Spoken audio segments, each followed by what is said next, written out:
नवी मुंबईमध्ये मनसेच्या वतीनं बेलापूर विधानसभा क्षेत्रामध्ये परिवर्तन यात्रेचं आयोजन करण्यात आलं होतं।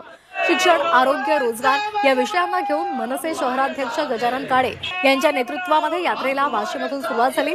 यामध्ये नागरिकांशी संवाद साधणार असून 2 तारखेला या यात्रेचा समारोप होणार आहे। दरम्यान मनसेच्या वतीनं नवी मुंबईकरांसाठी कर्तव्यनामा जाहीर करण्यात येणार असल्याची माहिती गजानन काळे यांनी दिली आहे। मुंबईला बदल हवाय, त्याचं साकडं घालायला आणि तीच प्रार्थना करायला शिवशंभूकडे आम्ही आलो होतो आणि या परिवर्तन यात्रेची सुरुवात त्यांचे आशीर्वाद घेऊन त्यांच्याकडे माथा टेकून आम्ही केलेली आहे।